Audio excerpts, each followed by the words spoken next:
Hello and welcome to our October Digital Disruption mini podcast hosted by Novus Strategy. I'm Claire van der Zant, CEO, and I'm joined here today by Matt Hahn, Head of Estate Agent Partnerships at LMS. Matt, a huge welcome to the Digital Disruption podcast. You've been a consistent champion of Novus content and events, so it's so wonderful to finally bring you onto the DD virtual stage. No, absolute pleasure to be here. Been looking forward to a chat with you guys. As you say, I do follow a lot of your work and it just resonates a great deal. So great to have a chat. Awesome. We talk the same language. So I thought I'd start. We were together a few weeks ago on the DPMSG, the Digital Property Market Steering Group. We love an acronym in this industry, in mid-September. And I thought I'd open with your key takeaways from the workshop, and we can compare notes. Well, it's funny. I was actually looking over my notes the other day and had a bit of a wry chuckle considering the announcement that's just come out. And that's really particularly because in the workshop, there was a general consensus by all of those in the room in that meeting. And again, as you say, it was only recently, it was only September, that we needed some sort of governmental change, some sort of government policy to push things forward. And as you know, as I mentioned, here we are only recently with the government announcement on the consultation that's just been had. So, you know, there's definitely that element that I took away from it, and here we are. And I think the second element is really around tech readiness. There are tech data and standards around in the marketplace. If you think about sort of horizontal data flows, trust frameworks, reusable MI, that sort of thing, that is in place. That stuff has been piloted. Obviously, we were name dropped in the DPMSG recent report of MPTN for it. So, yeah, listen, I think policy was one takeaway I took from it, and here we are, and the other is tech readiness. Yeah, it's a really interesting point about tech readiness and the fact that, you know, there are things already out there, because you're absolutely right, there are. My kind of key takeaway, which is maybe an obvious one, certainly for those that were on the workshop, was the last question that we were asked to put our post-its on the virtual board for. And I think one after the other, we just got this very clear mandate it. And I think, you know, whilst, you know, as you say, stuff's out there, industry is already driving this forward.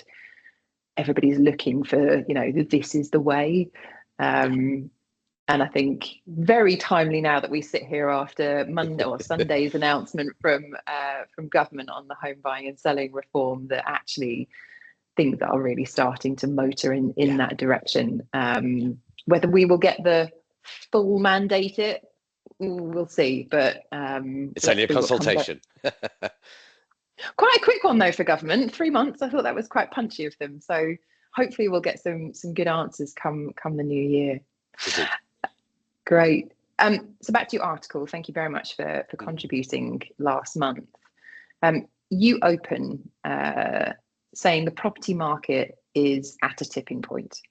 Long transaction times, stubbornly high fall through rates, things we all know working in this industry. But from your perspective, what makes this moment so critical? Maybe some of the things we've just been talking about, but what makes this moment so critical compared to previous years, say?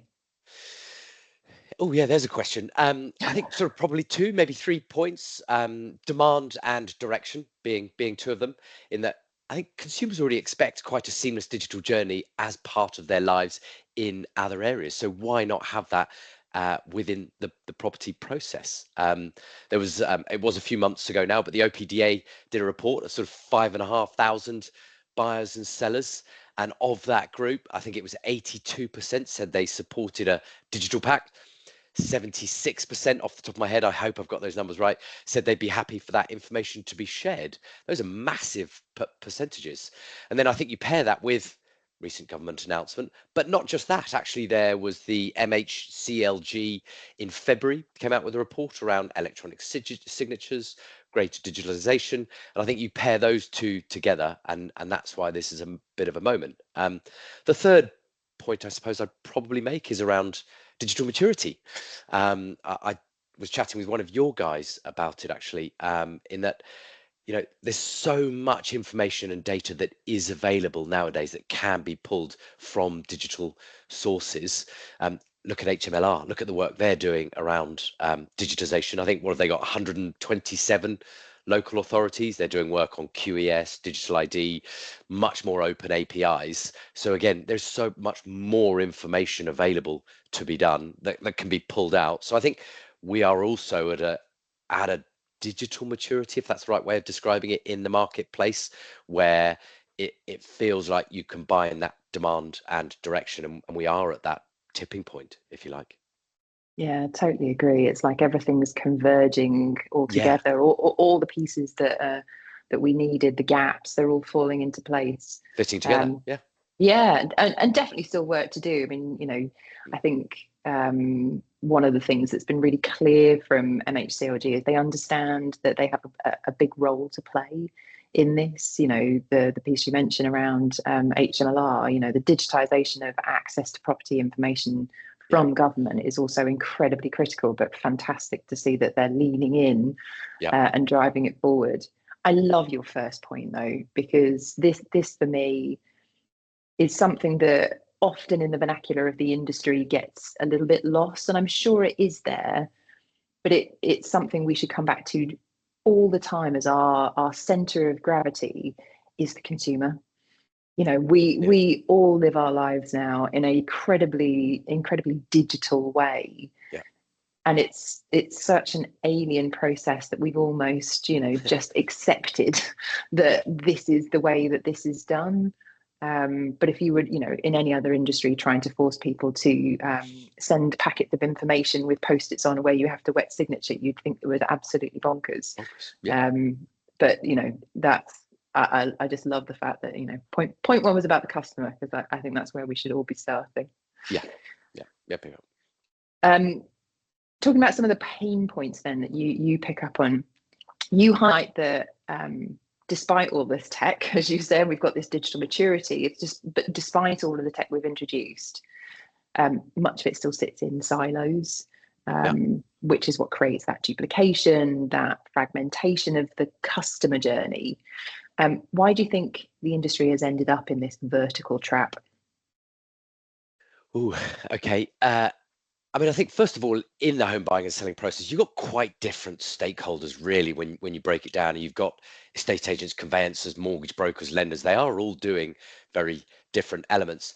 And what we've done is not only provided technology for the individual stakeholder, we've also provided technology for an individual task within that individual stakeholder. So actually there isn't any sort of shared data layer underneath it. There's no talking between them. It's simply to solve a problem for that one particular stakeholder. And there is some brilliant tech out there.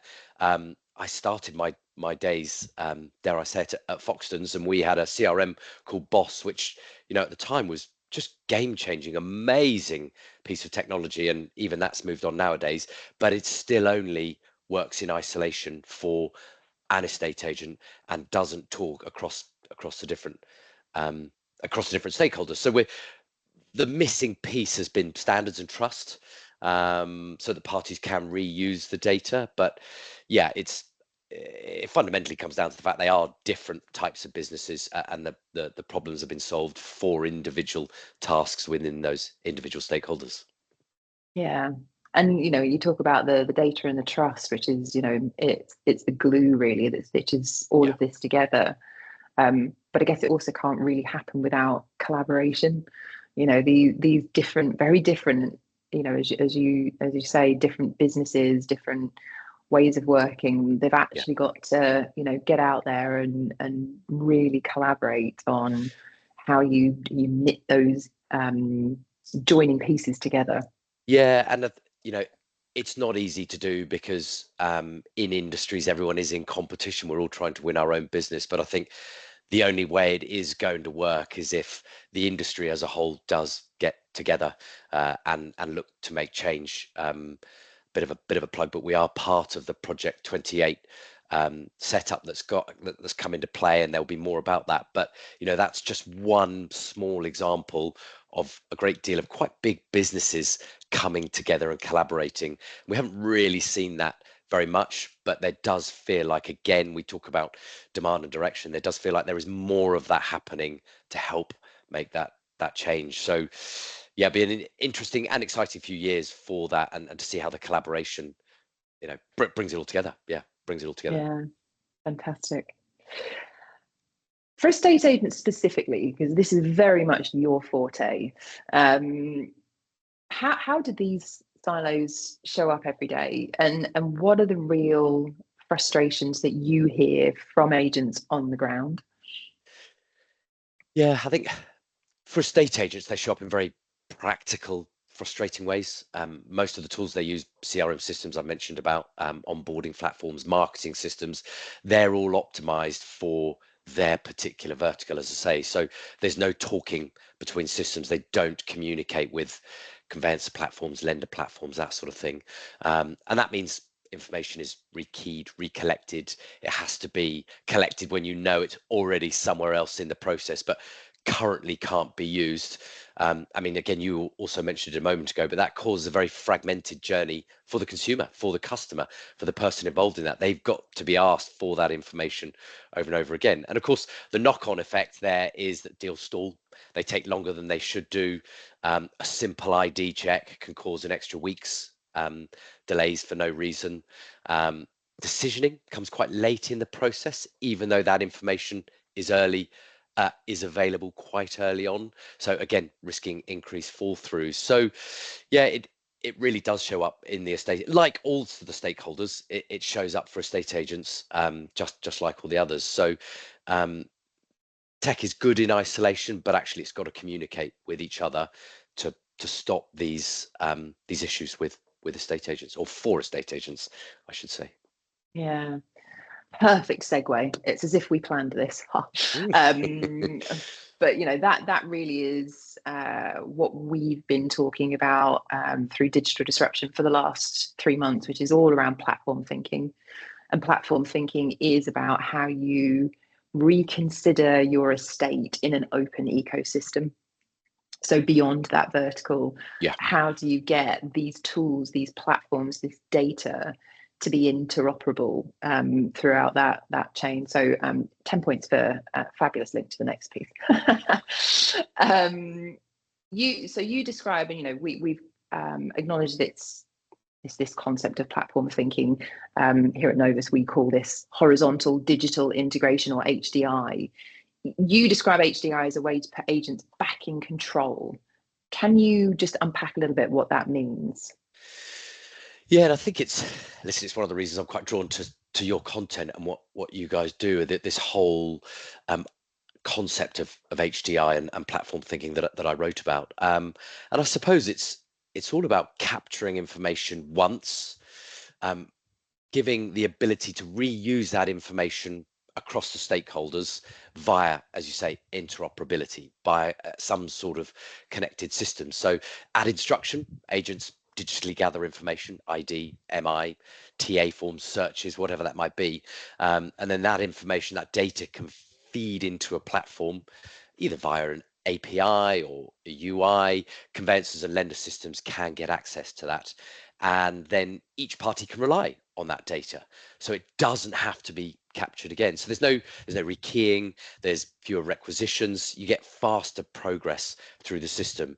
And some of it is only small wins, but actually small wins add up. So again, if you look at something I say simple, idea is not simple. I'm not making light of it, but an agent has to capture it, conveyancer has to capture it, mortgage broker has to capture it. And if it's 2, 3, 4 days each time, but that's only done once to a trustworthy level, to a source that can be relied upon, and all the different bits of data can again be trustworthy, actually you begin to really be saving quite a significant amount of time. So this whole HDI platform thinking, I think, it kind of has to be the next evolution. It has to be sort of phase 2 of technology to move things forward. And I suppose one point I'd add in, particularly with the recent government announcement, and they talk about front loading information and collecting it right at the beginning, but actually it equally still needs to be passed across the chain. how's that going to happen? What is that orchestration layer? And, again, a bit of a shameless plug, but that is what MPTN is about. So that information that is front loaded can be collected and can be reused. So you kind of got to have the both together for it, and that HDI, that platform thinking, facilitates that for me. Yeah, no, that's well, as I said before, we talk the same language. This is very much in our view the second phase of transformation for the home buying and selling industry. We've been through that vertical maturity in terms of digitization, but now it's like, right, we've got to lift up, we've got to connect across the ecosystem. So I think it's also acknowledging that the industry probably feels like it's been in transformation for a very long time. And so even just in how we message what's going on, it's with the intention to help people overcome some of that transformation fatigue, because we've still got a lot to do. Yeah. And it's how do you re-energize? And it's like, this is it. Second phase. First phase done. Tick. Great work, everyone. Next phase, if we actually want to achieve that aligned vision across the industry to make this a simpler, predictable experience for customers, this is what needs to happen next. Yeah, and listen, nobody can blame anyone for being hesitant around change and something new. How can anyone predict where we're going to end up? And therefore, to be that early adopter and to grab it, there's a level of bravery around it. And some people are more au fait with tech anyway, and are more interested and hungry for it. But it's it is a difficult thing to get your head around. But I think, as you've just said, we sort of are reaching, if you like, and in your words, phase two. So it sort of feels like it has to be the direction of travel. This platform thinking, this linking up between the stakeholders, really, again, ultimately to improve the process for the customer. Absolutely. We thought, we would have thought we were all bonkers if 10 years ago we'd have been using our mobile phone to open an app to buy a thing that would turn up the same day. But retail has been through this transformation. They have been through horizontal digital integration to get to the point where they've stitched all of these processes together to make an incredible customer experience. It probably wasn't easy, but look at where we are now. And that's the bit that I kind of come back to, is so much good stuff at the other side of this. We've got to just keep plugging on. You have obviously mentioned in there about the estate agent's role in material information. And obviously we've got the government's consultation live now. If I had 1 minute in this mini pod to give a message to the industry, and I know this is about you, not me, but anyway, it's, how do you say, we as individuals get to vote on who want to be our political leaders, but as industry, consultations are exactly that. It's our opportunity to have our say. And so material information consultation, more broadly the home buying and selling consultation, please put your thoughts in there. Come back to my point about collaboration. Unless we've got a clear view across the industry of all of the different concerns, opportunities, like, we can't chart a way forward.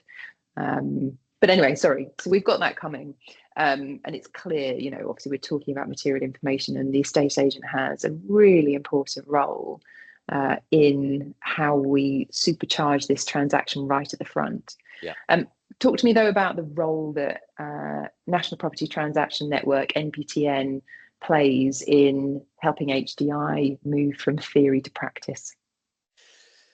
Yeah, I think first of all, we have to go back half a step in that we feel that the agent controls the instruction moment, and again, this ties in, fortunately for you and I talking now, with the government announcement, but they control that instruction moment. So if you work left in the process and you get a property digital sale ready, you're front loading a degree of sort of certainty around the transaction, and the agent has the opportunity to set the cadence for how it's going to go. So you then need a layer of data plumbing to move that information across the process. And for us, MPTN is that data plumbing I just mentioned, in terms of HDI. It facilitates the interoperability between the different stakeholders. It's standardized data capture at instruction. It then allows for the information to be trustable, reusable. So with integrations with law firms, they can consume that data, again, API, UI, that sort of thing, and utilize it. So yeah, ultimately MPTN is that plumbing. I slightly get laughed at in the office, but my favorite sort of example of it is around broadband network, broadband infrastructure. And that if you look at OpenReach does provide all of that infrastructure, but it sits in the background. It's not client facing. You've then got Sky, TalkTalk, EE plugging in, and they're client facing, but actually OpenReach in the background does all the movement of that. And MPTN is that backbone, if you like, that infrastructure in the background, where you've got the estate agents and the lawyers, the solicitors at the front as those plugins, customer facing, doing their own relevant jobs, but plug into that backbone to help move the information with veracity, with provenance, so it can be reutilized. And the other last element of it is that we know that from our pilot, I think the statistic was 66% of the consumers that did that element of upfront information that I mentioned from the estate agent, 66% were willing to sit down and do in one sitting all of that information. Estate agents will use their own sort of MI provider, whether that's a Moverly or a ProConvey or a Catini, and do it all. But actually, again, there's desire from the consumer to do it, to provide that information that then plug into MPTN to be shared. It's it is facilitating that interoperability, if you like. And that's so powerful. The voice of the consumer and in this has to be front and center. Yeah. The most important thing we listen to, and that's an incredible justification, really, as to why this really is the right way forward. Yeah, but I think the consumer is number one, first and foremost, and that's why this has to change. But the interesting thing with this move towards phase two, this move towards HDI is actually generally everybody wins, because if the transaction is faster, that gives more sort of predictability on fees and that sort of thing. You've got conveyancers who get far more information up front. You've got, again, similar sort of story for mortgage brokers as estate agents. And then there's lots of elements that begin to come in play, more your specialty than mine, but with regards to lenders, with sight of earlier information and earlier decisioning. So yes, it has to have the consumer at heart, and that's why the process has to improve. It has to be a better journey for that customer. But actually, when you look at platform thinking, when you look at HDI, the other stakeholders also win in the process. And that's, I think, what for everybody in home buying and selling should make it a really exciting, well, it's not even a concept anymore. It's been out there in the marketplace, but I'll use the term concept. I mean, that very nicely as well takes me on to my next point, because again, about how we lift out of some of the fatigue that exists, and rightly so. We have tried lots of things over the years in this industry, and they haven't all been successful, or they haven't all lasted the test of time. But in thinking about this second phase and what HDI unlocks, I love that you talk about digital sale ready as a growth lever. I think too often when we get into tech talk or transformation talk, it often gets pigeonholed as efficiency drivers, but they also unlock huge growth potential. Focusing on the estate agents, let's talk about what the upside looks for them. So beyond efficiency, what are the commercial advantages of adopting platform thinking and HDI early? Yeah, this is a bit of an easy one for me. And this is one I do really enjoy having a chat about, having been an agent for 15, 17 years or so. And the first for me is probably the big one, but it's speed and certainty. And tech generally solved a lot of brilliant problems that agents have. But fundamentally, we still have an issue with fall through rates. I think the national average is still around 30%. And I know that varies before anybody shoots me down. But also time to exchange, which we know since COVID has gone up dramatically. So, you know, HDI and that side of things, and digital sale ready as a concept means shorter days to exchange, fewer fall throughs. I think the second one is differentiation at valuation. A verified integrated journey wins tie breaks perhaps. An agent could go out and say, we list our properties digital sale ready. It gives much more transparency to buyers. Arguably, it gives a level of commitment from a seller, so a buyer can proceed faster and with fewer surprises. So it's a differentiator at valuation point, and that doesn't change anything the agent's already doing, and there are other brilliant elements that they're already doing. It's an extra bit. We offer a digital journey to you, Mr. Consumer, through this process. You can do it on your sofa with a glass of wine, on your iPhone, iPad, laptop tonight, and do all of these forms, TA forms, ID, AML, everything like that. And I suppose the last point is really around reputation, in that I think if you as a business are giving a smoother customer experience, it'll drive more referrals, it'll drive more reviews.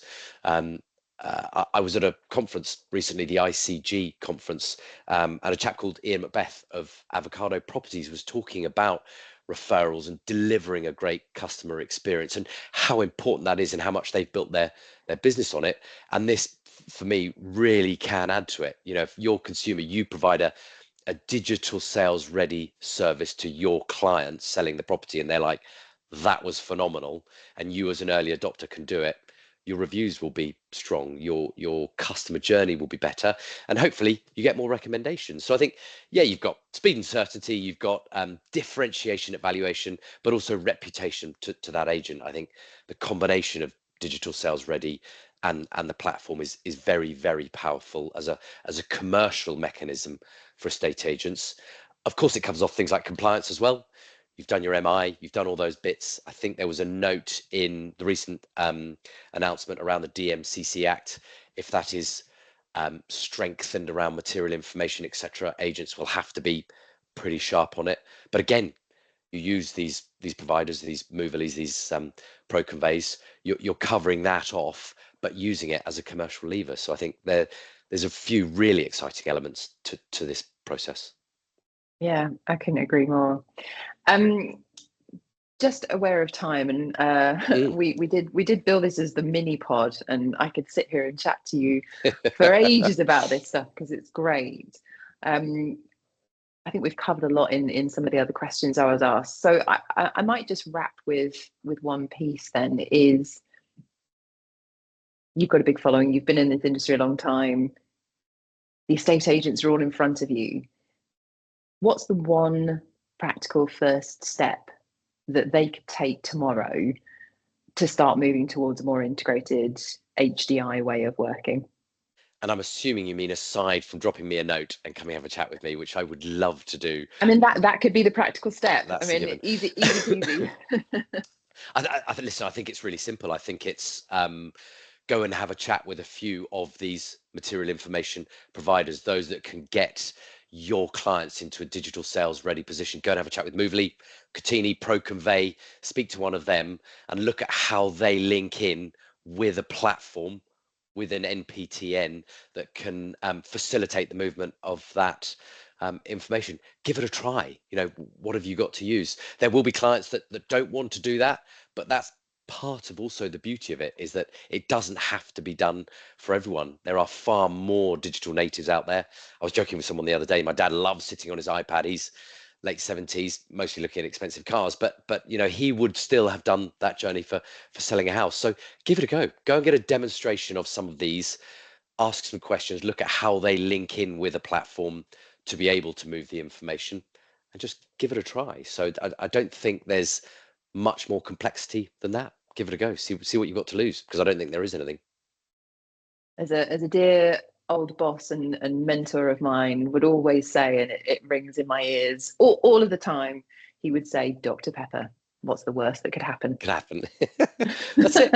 And that's what it's about. We talked about people being tired of technology and that sort of thing, but we can see the direction of travel. the government announcement really sort of backs that up, as well as all the other bits and pieces that are going on in the industry. So go and do a bit of exploration, go and talk to these companies, go and look at what's going on and what can help speed up your processes and ultimately make you more money. Yeah, fantastic. I mean, mic drop moment. There we go. Yeah, let's hope so. Matt, it was an absolute pleasure to talk to you today. Thank you so much for joining us. And for anybody listening, do give Matt a call if you've got any questions. Lots of exciting things happening over in the world of LMS and NPTN. Yeah, lots and lots. Thank you very much for having me. Great to have a chat. Thanks, Claire.